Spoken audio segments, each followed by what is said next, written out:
capítulo del 1 en adelante, algunos versículos, y quería compartirles un poco cómo, siempre digo, esto tiene que ver con el último mensaje que compartimos antes de la campaña, y decía que uno de los éxitos del diablo es hacernos creer que no existe. Y nosotros, los seres humanos, todos, no solamente los cristianos, vemos siempre tres dimensiones, que es la dimensión que uno ve con los ojos, que es la dimensión natural, vendría a ser.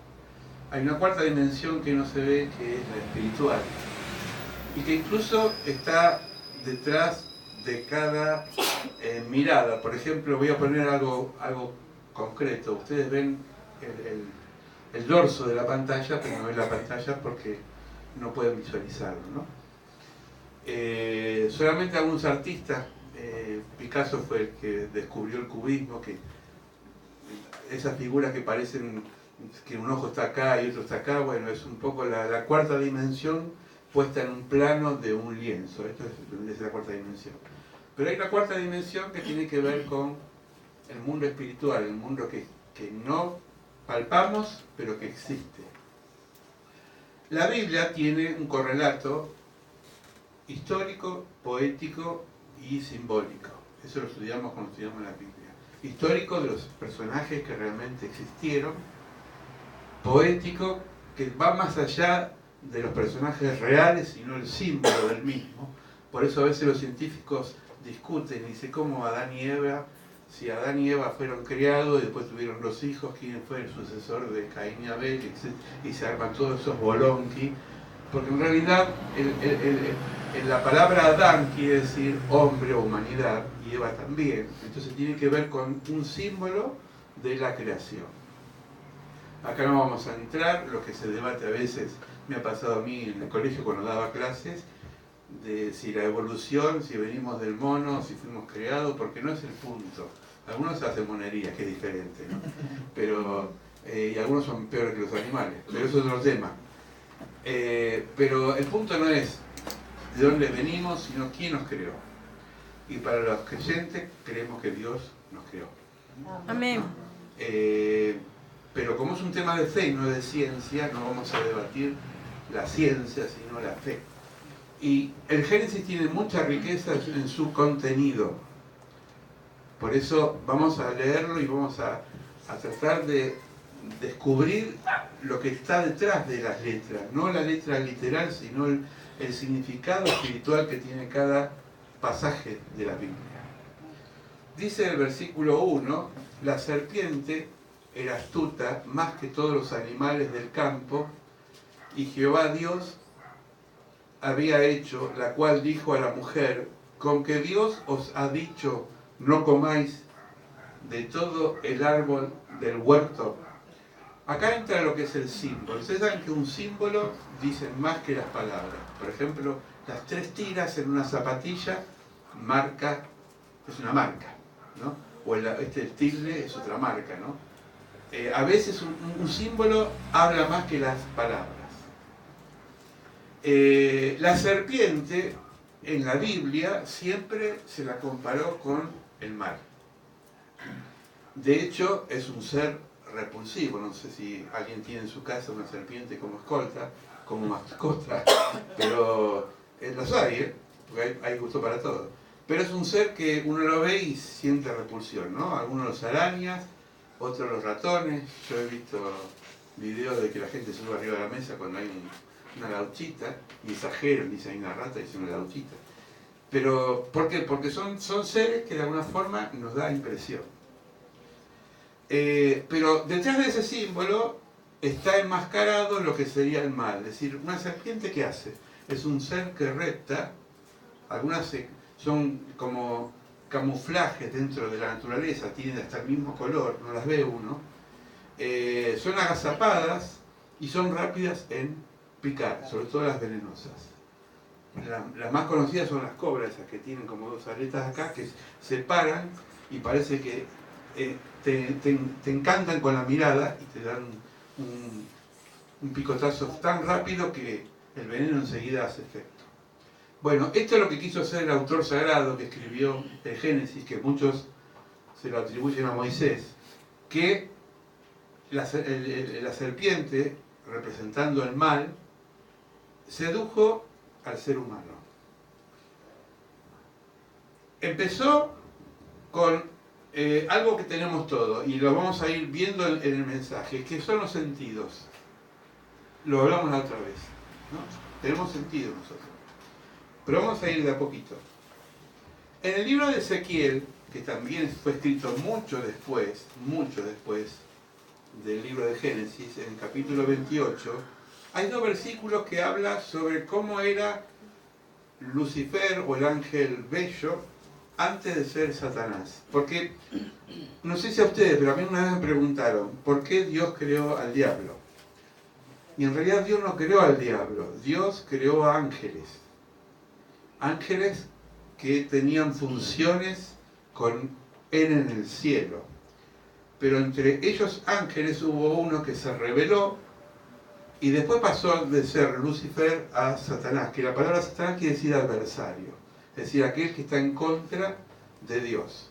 Dice Ezequiel, en Edén, es decir, en el huerto, de Dios estuviste, desde toda piedra preciosa era tu vestidura. Miren cómo lo describe, cómo era ese ángel especial que Dios amaba, que tenía una función de ministrar con la música, y cuando fue expulsado del cielo y estuvo en la tierra, lo describe, que tenía cornerina, topacio, jaspe, crisólido, berilo, ónice, de zafiro, carbunclo, esmeralda y oro, los primores de tus tamboriles, porque ahí habla de que tenía instrumentos, y flauta estuvieron preparados para ti en el día de la creación. Era decir, era un maestro de ceremonia en la música. Por eso dicen que la música que tiene ese encanto, porque vieron que hay músicas que son muy... Algunas músicas calman, algunas músicas te exaltan, otras tienen efectos sobre los sentidos la música. Algunas son estridentes, otras son suaves. A mí que me gusta la música clásica, a veces la sinfonía empiezan con una armonía suave y de pronto y salta para arriba y es como que lleva de un estado de ánimo a otro.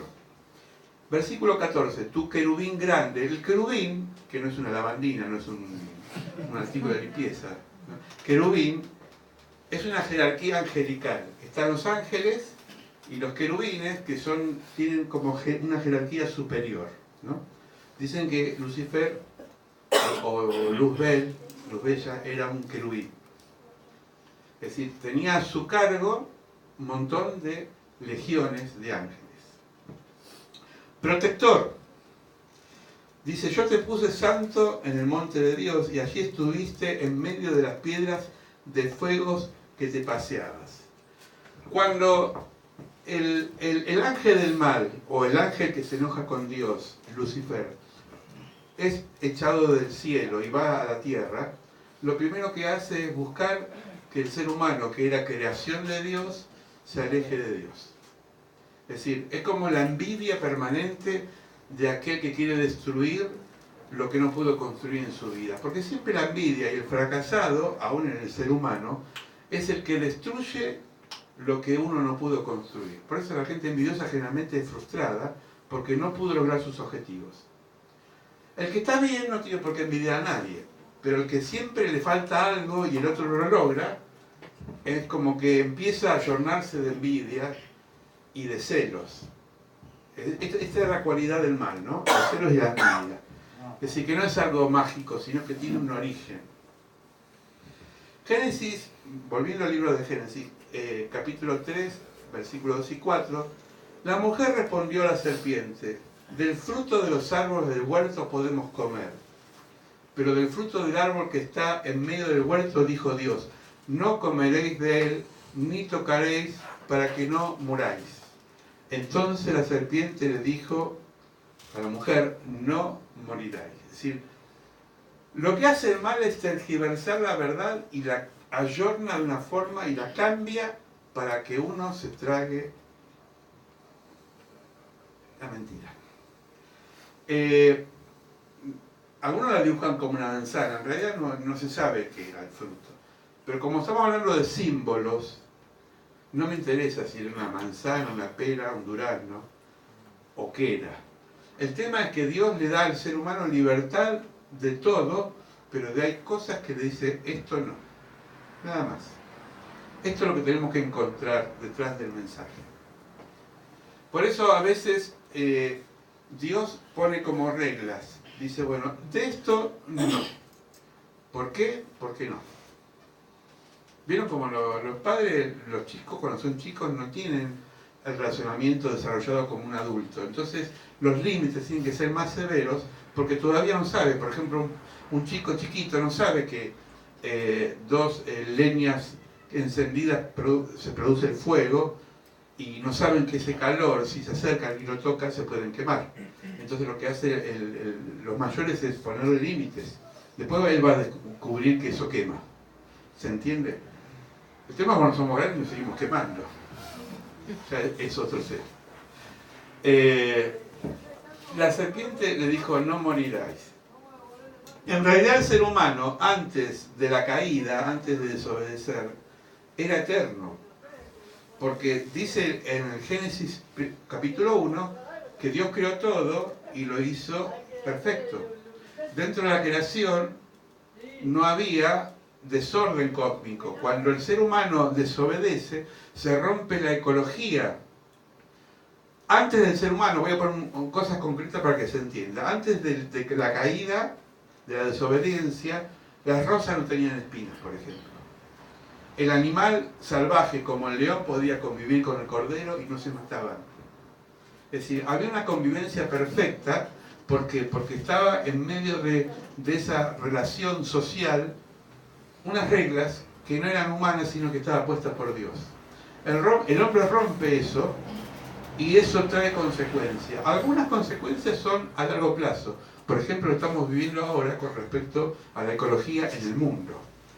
Es decir, se han podado excesivamente los árboles en Brasil y eso produjo un desastre ecológico y por eso está cambiando el clima y por eso hay un montón de cosas que no estaban antes en la Tierra. ¿Me sigue? Es decir, la vida cada vez está más contaminada y es irreversible. Por más que uno quiera cuidarse, la vida está contaminada, un montón de cosas. La Tierra está contaminada. La Tierra tiene ahora elementos químicos. Yo vivo en Boulogne desde el año 85. Cuando vine a vivir acá, se cavaba pozos y se podía tomar agua de las napas. Pero cuando hicieron el cordón ecológico, empezaron a tirar todos los desperdicios químicos y entonces el agua se contaminó las napas y tuvieron que sí o sí poner el agua de red. Ahora, el agua de red viene del Río de la Plata.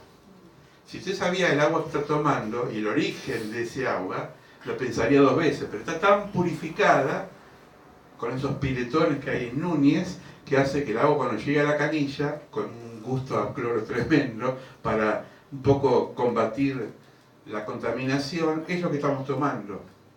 Pero hace años, el Río de la Plata, cientos de años, se podía uno bañar y tomar ese agua. El Reconquista, todos los que conocen el Reconquista, saben que en una época era lugar de bañado, uno se podía bañar. Pero ahora vos te bañás y sale el esqueleto con los dibujitos, ¿no? Pones el cuerpo y sale todo embichado. Está todo así, contaminado. Pero esto no es que Dios castigó a la tierra, el hombre se autocastiga porque empieza a contaminar la creación de Dios. Bueno, en Corintios, miles de años más adelante, Pablo dice, pero temo, esto le dice a la iglesia, que como la serpiente con su astucia engañó a Eva, vuestros sentidos sean algunos de manera extraviados de la sincera fidelidad a Cristo.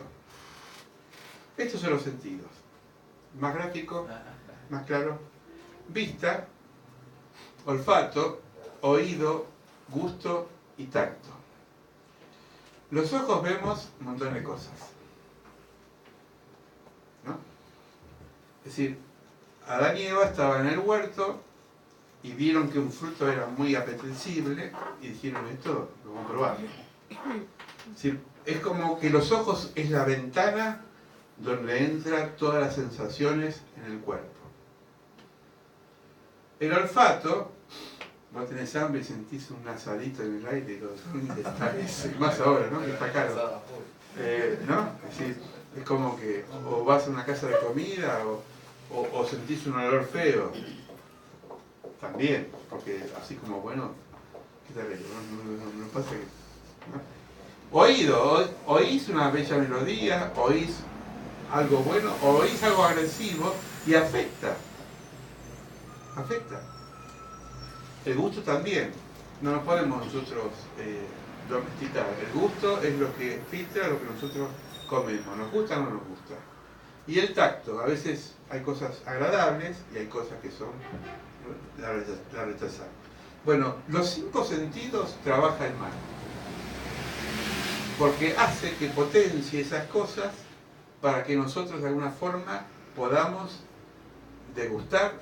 Por ejemplo, yo el otro día decía que hay un documental que lo recomiendo, que se llama ¿Dónde invadiremos ahora?, que está hecho en Estados Unidos por un director que hace una crítica, autocrítica de Norteamérica, y él va a países de Europa donde se comen comida sana, y él la compara con su país de origen, que es Estados Unidos, donde se come comida chatarra, y cada vez más, y la gente está más enferma, porque come comida, no sé cómo se llama en inglés, ¿no? Rápida, comida rápida. Comida rápida. Fast food, algo así. Bueno, comida rápida. Y eso produce que a la larga te hace mal a la salud, al estómago, así, es decir, los sentidos. Porque ¿quién no le gusta una hamburguesa? Con mucho aderezo. ¿Quién no le gustan las papas fritas? A todos nos gusta la cosa rápida, ¿no? La salchicha. Pero sin embargo, a uno dice, vamos a comer vegetales, y a uno dice, no, yo pasto no como, dice no, pero los vegetales son sanos. Es decir, el punto es esto, el gusto, la vista, el olfato está domesticado precisamente para todo lo que nos hace mal. A mí me encanta el chocolate. Y es mi tentación. Y es mi tentación. Hablando de banco de alimentos, mañana ingresan huevo de Pascua. Y de bien chocolate. ¿Saben cómo? Me va a tener que atar la pastora con una cadena.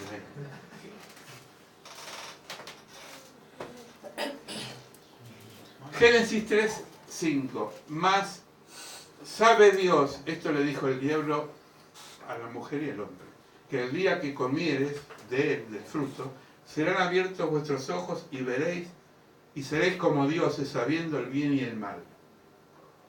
Vamos al estado natural de un chico recién nacido hasta que empieza a desarrollarse. Él no sabe lo que es bueno y malo.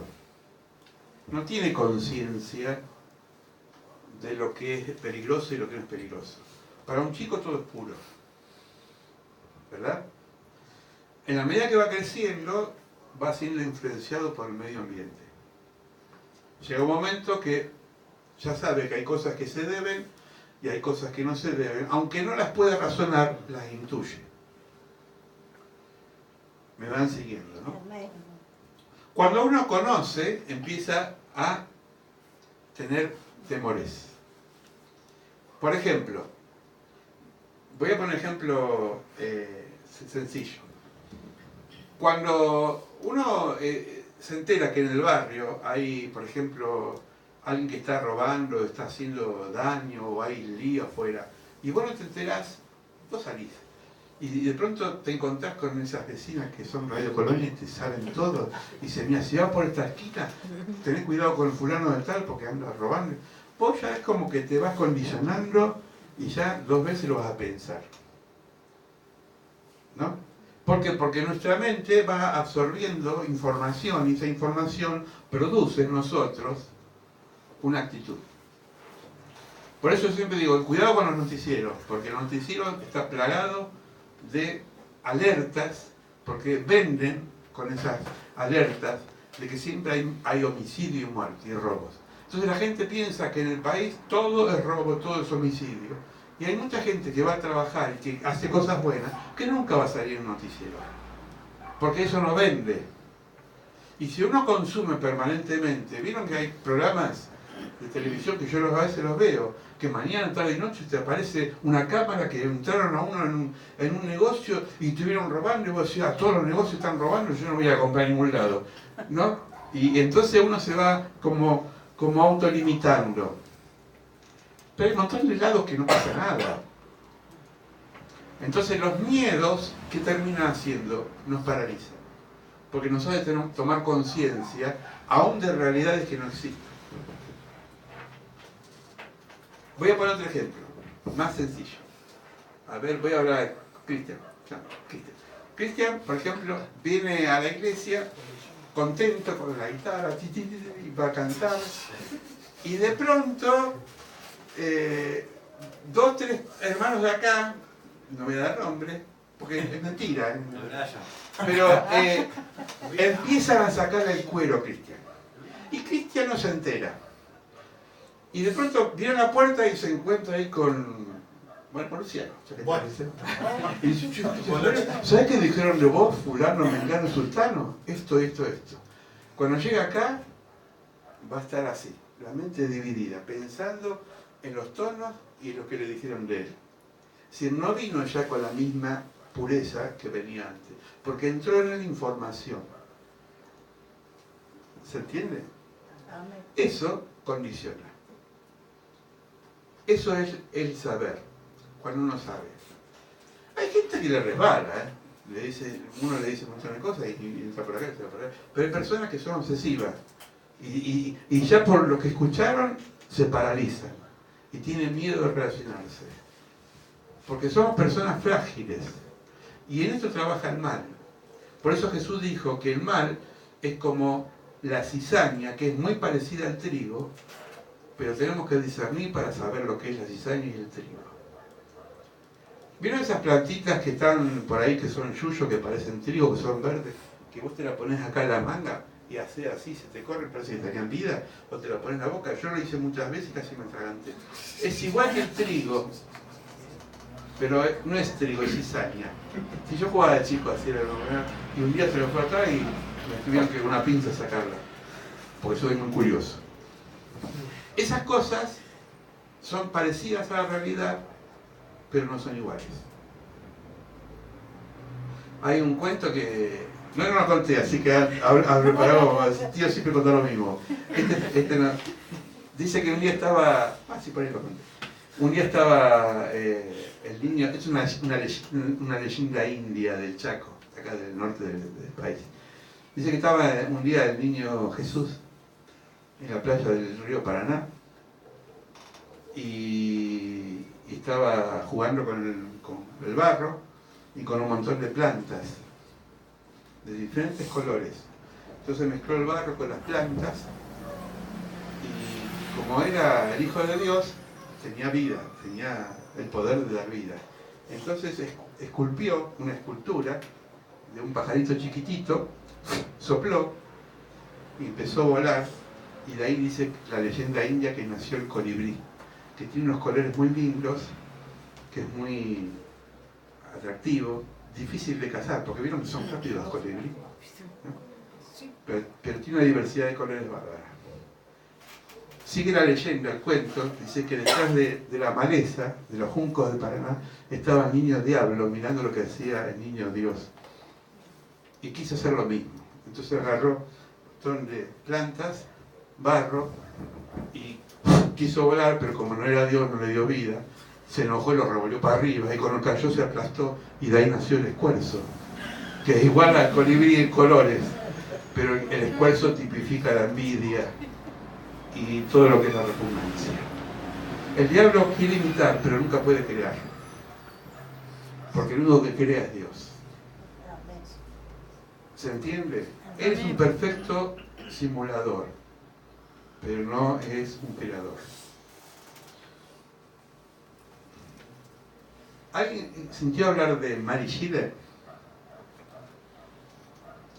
Bueno, ahora, ella escribió a los 18 años una novela muy conocida llamada Frankenstein. Pero si yo le muestro este rostro, sí se van a acordar, ¿no? Frankenstein. Vamos a Mary Shelley de vuelta. Mary Shelley era una chica en el 1800, hija de poetas y escritores, que un día entre amigos se reunieron y dijeron: voy a hacer un desafío. Lord Byron, no el perro,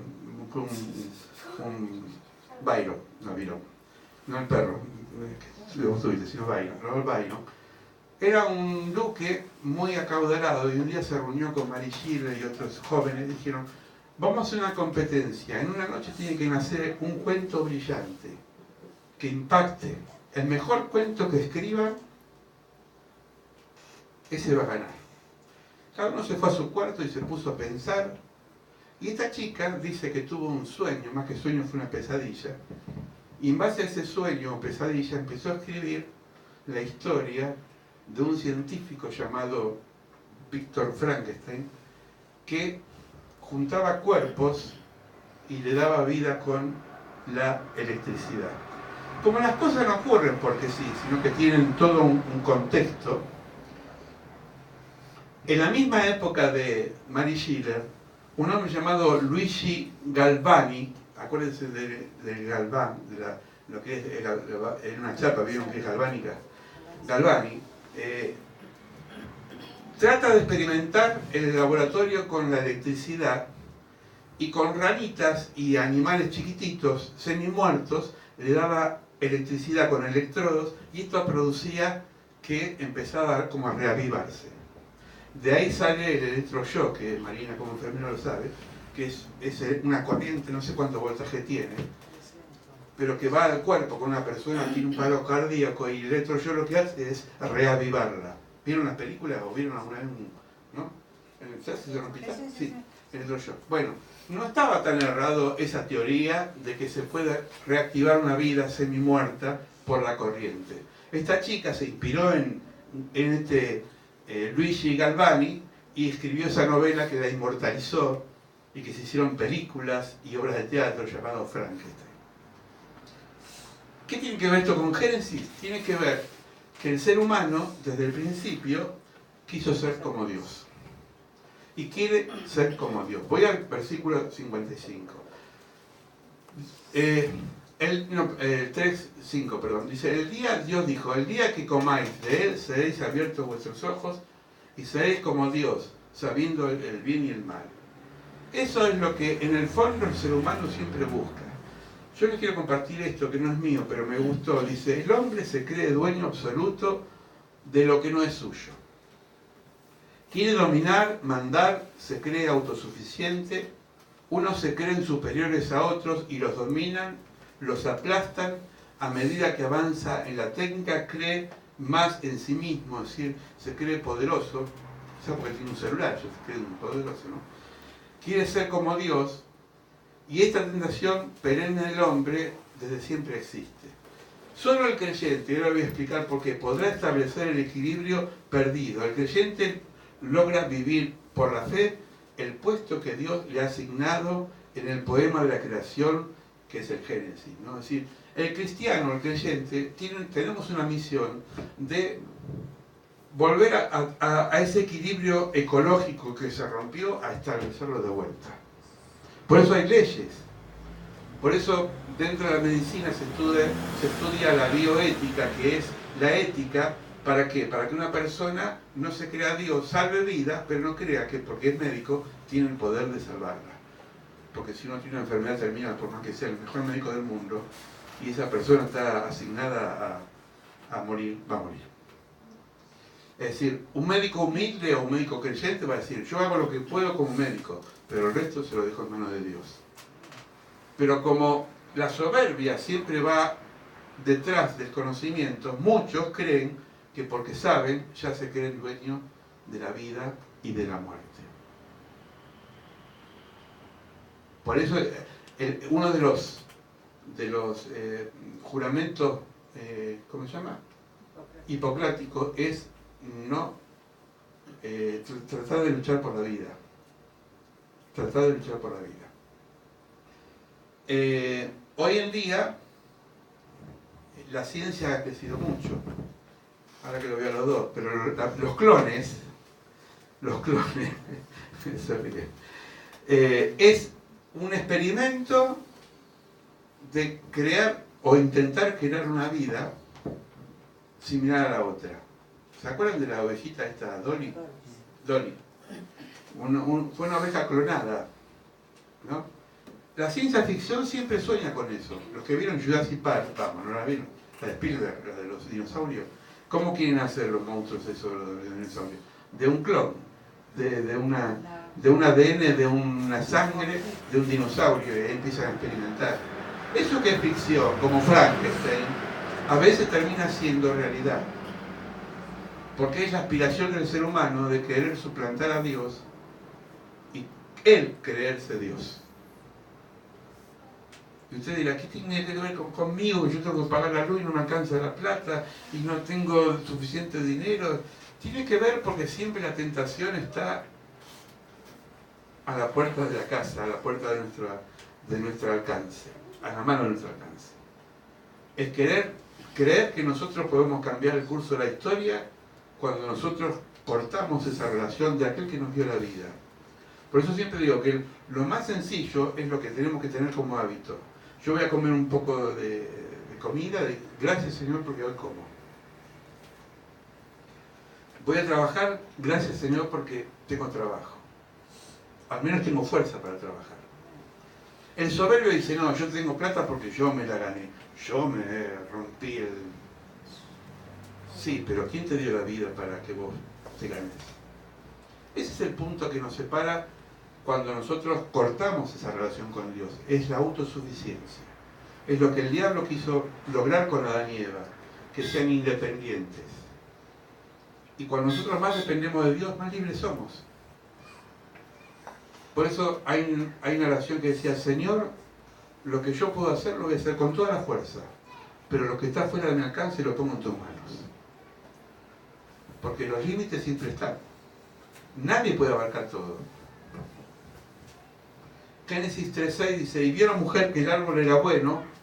Hoy hablamos con la pastora, pero en realidad el árbol no se comió, no sino el fruto del árbol. Pero ese árbol era bueno y tenía algo interesante para comer. Y que era agradable a los ojos, el sentido. Los ojos. Y codiciable, la codicia. Algo peligroso. Para alcanzar la sabiduría. Y tomó de su fruto y comió, y se dio también a su marido, el cual comió así como ella. Acá, mujeres, ustedes son más inteligentes que nosotros. Nosotros somos pavos que enseguida caemos y pisamos el palito. No nos miren, pero somos así. Nos queremos los supermachos, los fuertes, pero enseguida somos flojos en muchas cosas. ¿Se acuerdan de Sansón? Bueno, Sansón tuvo una chica llamada Dalila que lo sedujo y él le reveló el poder que tenía porque se enamoró. Y Dios le dijo, nunca le digas a nadie tu poder. Los sentidos. Los sentidos. Yo una vez era chico, tendría 7 u 8 años, no me olvido más de esa imagen. Iba con mi papá a Uruguay, mi papá iba mucho a Uruguay. Y una vez fuimos en esos barcos que van de noche, que es toda la noche, ¿no? Un ferry se llama, creo. Y era época de vacaciones y estaba lleno los camarotes, no había lugar para ir a dormir a los camarotes. Entonces nos quedamos en una especie de living grande, con mucha gente, sentado ahí en los sillones, pasando la noche. Los que podían dormir ahí en los sillones. Y había un vivo que seguramente estaba muy en conexión con el capitán, que todas las noches jugaba a las cartas de 7 y medio. Y en una mesa ratona ponían las cartas y jugaban por plata. Claro, la gente que va a veranear, ¿qué lleva en el bolsillo? Dinero. En esa época no había tarjeta de crédito, había efectivo nada más. Y yo me acuerdo que había un hombre que iba con su familia a veranear a Uruguay y estuvo toda la noche jugando.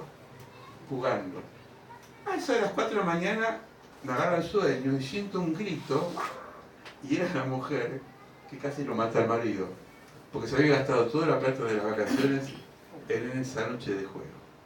Empezó probando, pero quiso a ver si podía duplicar lo que tenía para poder gastarlo en las vacaciones, y perdió. ¿A qué voy? Es que a veces uno no tiene el control de las cosas. Por la vista, por la codicia y por un montón de cosas que tenemos como debilidad, a veces perdemos la oportunidad de vivir la vida mejor. ¿Me siguen? Amén. Codiciable. Termino. Entonces fueron abiertos los ojos de ambos y conocieron que estaban desnudos. ¿Cómo? Si antes estaban desnudos, ¿por qué después se dieron cuenta que estaban desnudos? Un chico de 1 año sale a la calle en un día de verano, desnudo, sin calzoncillo ni nada, todo el mundo lo aplaude. ¡Ay, qué lindo bebé! Andá a salir vos desnudo, Cristian, en la calle. Vos, Luciano. Vas preso. ¡Qué degenerado! ¿Por qué? Sí, antes no había escala de valores, qué se podía tapar y qué se podía exhibir. Porque para Dios todo es puro. Pero el ser humano empezó a medir lo que se llama pudor. ¿Pero por qué? Porque se dio cuenta, a través de un montón de cosas, de que tenía que estar vestido. Y no es que estoy promoviendo el nudismo, entiéndanme. Estoy diciendo que a veces la pureza pasa por lo que desconocemos. Por eso un chico, como tiene una gran capacidad de asombro y todo le encanta, me acordaba Santi, mi nieto, escribía, mi hija decía que, ella decía, imagínate que de acá caen fresas, frutilla, y dice, eso lo dijo el nene, ¿no? Santi. Y la mamá le dice, no, ¿cómo va a caer fresa acá si acá no hay ningún árbol de fresa, no hay ni una planta de fresa? Y dice, pero bueno, también ustedes no tienen imaginación. 10 años. Porque los chicos tienen imaginación, tienen capacidad de asombro. Todo lo que ven les gusta, lo miran. Acá no se estaba viendo justo en la campaña, había chicos y todo, un asombro por todo. Los grandes ya lo conozco, ya lo escuché. Y empezamos a degustar. Cuando perdemos la capacidad de asombro, perdemos el encanto. Y cuando perdemos el encanto, sonamos. Por eso yo siempre digo que hay viejos jóvenes y hay jóvenes viejos.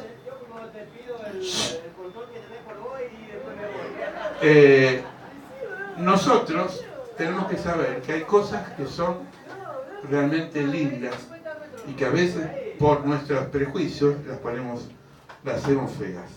Oyeron la voz de Jehová, Dios, que se paseaba en el huerto al aire del día, y el hombre y la mujer se escondieron en presencia de Jehová, y Jehová Dios entre los árboles del huerto. Y oyeron la voz de Jehová Dios que paseaba en el huerto. Bueno, la pregunta, mas Jehová Dios llamó al hombre y le dijo, ¿dónde estás tú? Es decir, el hombre o la mujer, es decir, hablo del género, se desubicó. Se desubicó. Dios nos habla de muchas formas. Y voy a terminar con una anécdota que me hizo a mí volver al camino. En el año 98, 99, no, casi 2000, yo daba clases acá en el San Martín de Porres. Tuve un año de crisis en la iglesia, me había enfriado, me había apartado. Estaba en crisis, y las crisis no son malas, pero son feas, porque es un desierto. Había terminado la clase de noveno, y entonces los jóvenes estaban hablando sobre los valores. Salió una charla. Yo estaba ahí escuchándolos. Y estaban diciendo que las cosas hoy no valen nada, que la vida no vale nada, que por un par de zapatos te pegan un tiro y te matan. Ese era el diálogo de los jóvenes. Y una chica me dice, ¿qué opina, profe? ¿Y usted qué hace por todo esto? Para mí fue como que Dios la usó y me dijo, ¿y vos qué estás haciendo? Se fueron todos al recreo, yo cerré el aula con llave, me puse a llorar, me quebré. Y dije, Señor, perdóname. Dios a veces nos interpela por cualquier persona y nos dice, ¿y vos dónde estás? Porque hay cosas que se nos pasan porque somos responsables nosotros. Y creo que permanentemente está la voz de Dios hablando, ¿no? Y dice, ¿dónde estás vos? Es fácil decir que el mundo es lo peor, que la sociedad está lo peor, pero a veces nosotros somos responsables porque no hacemos lo que tenemos que hacer. Saben que hay un pecado que se llama omisión. Cuando yo sé que lo que tengo que hacer y no lo hago, estoy haciendo mal, aunque no haga nada. Yo no estoy viajando mucho en el colectivo, pero me acuerdo que antes del colectivo, en la hora pico, cuando subía una chica embarazada o una mujer embarazada o con un bebé, le agarraba todo el mal del sueño. Ahora nos miran todo el celular.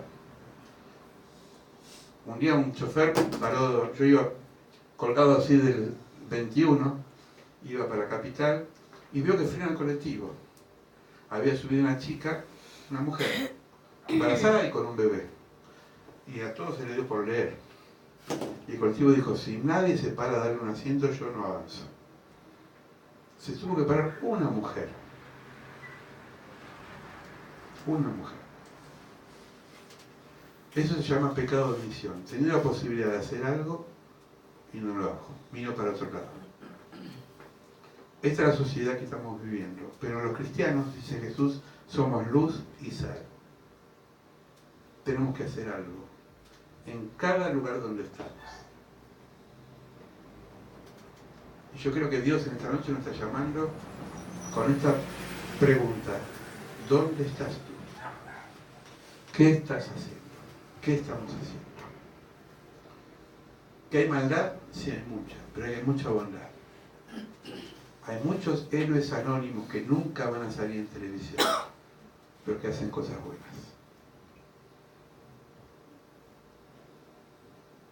Vamos a orar, ¿sí? Señor, este relato simbólico de la creación, donde el hombre y la mujer fueron confrontados por una tentación y una seducción tan grande que como consecuencia perdieron la comunión contigo, Señor. Perdónanos por las veces que nosotros omitimos, miramos para otro lado, nos lavamos las manos, Señor. Queremos y creemos que hay mucho por hacer todavía, pero no queremos escondernos, no queremos taparnos, no queremos, Señor, que esta seducción de aquel que nos predica en el oído y nos dice que todo está podrido, que no hay nada por hacer, se instale en nuestra vida, Señor. Amén. Ayúdanos a mejorar, a cambiar, a modificar. Sí, Con un granito de arena que hagamos, un poquito de aporte bueno, las cosas mejorarán, Señor. Sí, Señor. Gracias porque hay tanta gente anónima que no sale en los medios de comunicación, pero que siguen apostando a la vida, bendiciendo a una sociedad que está maldita por el egoísmo, una sociedad soberbia, prepotente, egoísta. Señor, nunca podremos tomar tu lugar, nunca podremos ser Dios, porque no somos Dios. Somos frágiles, hombres y mujeres de carne y hueso. Pero tu Espíritu Santo es el que nos puede fortalecer, Señor. Ayudarnos a ser mejores, a cambiar, a tener actitudes de vida y no de muerte. Ayúdanos, Señor, a vencer el mal por el bien. En el nombre de Jesús, Padre, te lo pedimos. Y si hay alguien que está acá, que por primera vez no sabe lo que es el contacto con Dios o no lo ha experimentado, le pido que repita conmigo esta oración. Señor Jesús, te pido perdón por mis pecados, por haberte rechazado, ignorado, mirado para otro lado. Te acepto como mi Salvador y Señor de mi vida. Sí, Señor. Y quédate conmigo. Quiero de ahora en más trazar una página en blanco nueva, escribir algo diferente, un proyecto, un cambio, llevar a cabo aquellos anhelos que están dormidos en mi corazón. Pero ya no lo quiero hacer solo, sino contigo, Señor. Sí, Señor. Y también por aquel que se ha apartado o enfriado, que sirva esta oración. Porque todos los días tenemos que encauzarnos de vuelta con el Señor. Sí, Señor. Bendecinos en el nombre del Padre, del Hijo y del Espíritu Santo. Amén. Amén. Amén.